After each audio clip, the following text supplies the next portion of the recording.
Issue Point and Guru in the house, back with another Arsenal news episode where, ladies and gentlemen, something really special that I have to share with you in this episode, wherein we are going to talk about why Martin Odegaard to Arsenal is also going to happen in the coming summer transfer window.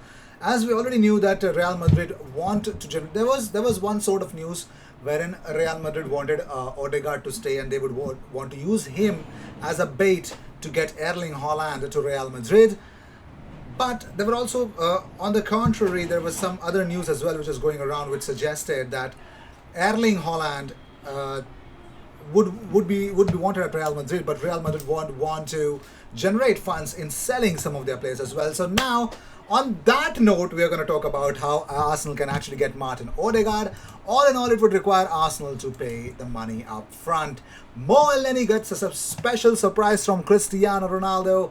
Mikel Arteta opens up about the Liverpool game, and Arsenal are actually considering signing Luis Campos from Sevilla. What? And Arsenal fans react to Reece Nelson going to Olympiacos.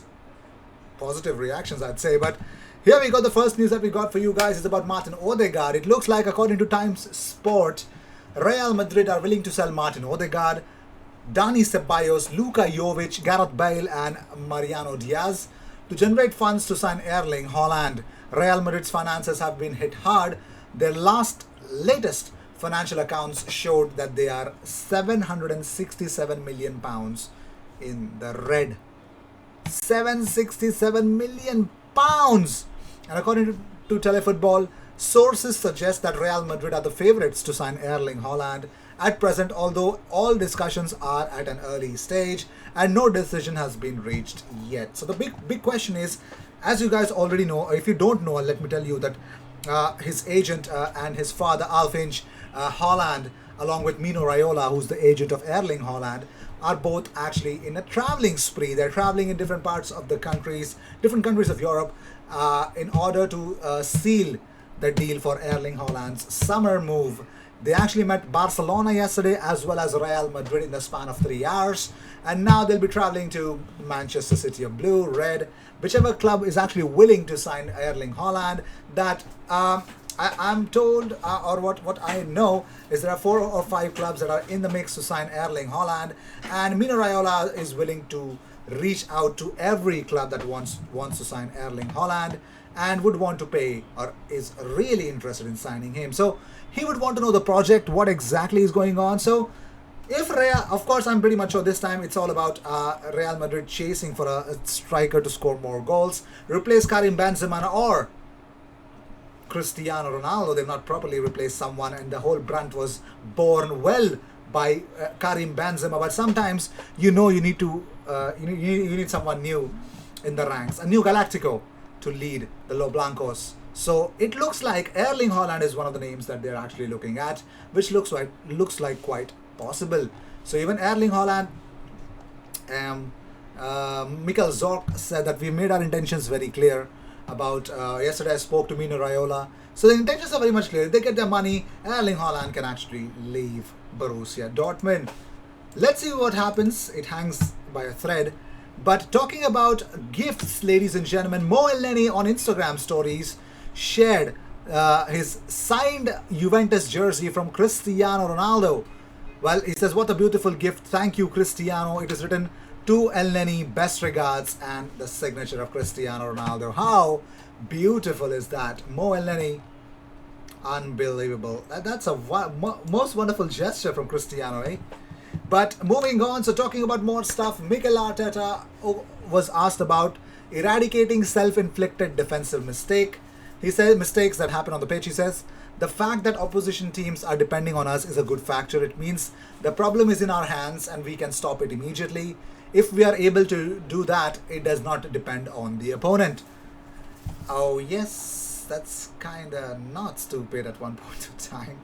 I kinda agree to that, And if Arteta on if we will play our own way against Liverpool this time around, he says, "I think sometimes you have to adapt to the opponent because they are just better than you, and sometimes you can make the opponent adapt.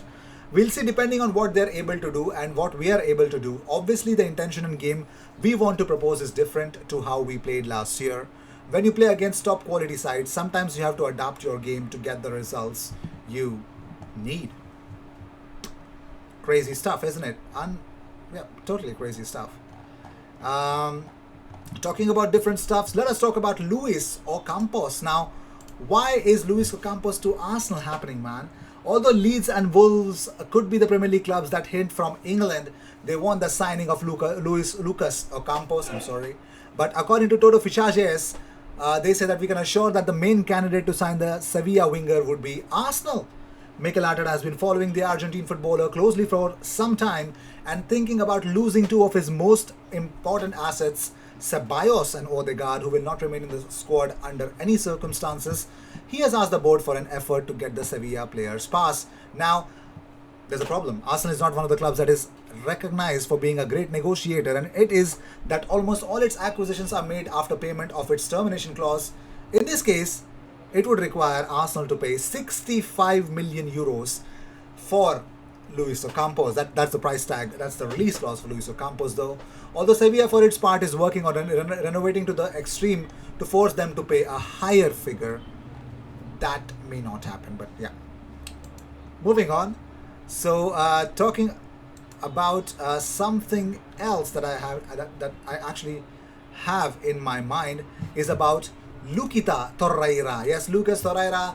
As I already mentioned in my previous episode, that Lucas Torreira is actually looking out for some other move. He wants to play for Boca Juniors again. There's nothing wrong in doing so, but the desperation level is too much, and probably it's because after he lost his mom. I would like to quote certain things which he did not say, which I did not mention it yesterday. He says, hopefully the teams Arsenal and Boca Juniors will agree a loan for a year, because I don't know how many millions I'm worth, but for Boca it's a lot of money. I don't want to play in Europe anymore. I want to be close to my family. My father, crying, told me it was time to play for Boca. It's not a crazy decision because of my mother. I have always said that I want to play for Boca. I'm dying to play for Boca, and I will always say it. Lucas Torreira emotionally wants to go and play for Boca Juniors. Wow. So sad. I mean, it's like a boy who's homesick. And since losing his mother, I always remember that he, covering his news, I always used to say that he's a boy who's homesick, did not adjust to Arsenal at all. Wanted to go back to Sampdoria because he kind of played well there, but still, since this thing has happened, actually, it's all home calling for him, and looks like he wants to go back. It is sad. It is very sad. Moving on, so talking about Reiss Nelson, as I already mentioned that Reiss Nelson is actually being eyed by Olympiacos on a loan deal. So some Arsenal fans have actually reacted to it. So one of them says, excellent move. Another one said, send him now. Another one said, this won't be the worst move, although I doubt he'd ever make it at Arsenal after a loan with Olympiacos. Another one said, just what the doctor prescribed, he needs it. Willock needs to remain at Newcastle too for another season. They need that game time for their development. Another one said, desperately needs game time. I think he's a very talented lad, but his progress is stunted at the moment at Arsenal. Hope he gets the game time there. Would be a good move, according to one man. Another fan says, do it. Will be so good for him. Another one said, yeah, let him go for a year. Papa will take care of Reiss. He will even grow more physically in a Greek league. Really? Should have sent Saliba there then. Okay, my apologies. Moving on, Chris Boyd has opened up about Kieran Tierney that he could join to become one of Europe's elite. Well, he says that Arsenal and Scotland defender could attract interest from some of Europe's biggest clubs after a year of impressive performances. There's a strong possibility that Kieran Tierney might be eyed by some much more bigger club in Europe. And let's see how things will turn out to be. I don't know if that's going to be happening or not, but yeah, it's not something that we need to be worried about right now. So let us talk about the news of Luis Ocampos. I don't even understand this, but yeah, Luis Ocampos, man, that's crazy. So with this, we end this episode. Thank you so much for tuning in. Let me know in the comments. Do you guys really want Luis Ocampos to Arsenal? Just let me know what you guys feel about it. If it's a reality, do you believe in it?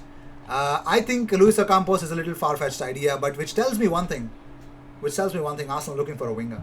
Arsenal are desperately looking for a left winger or a winger for that matter, and I don't know why. So, whatever it is, let's see what happens. So, with this, I end this episode. Thank you so much for tuning in. Bye bye.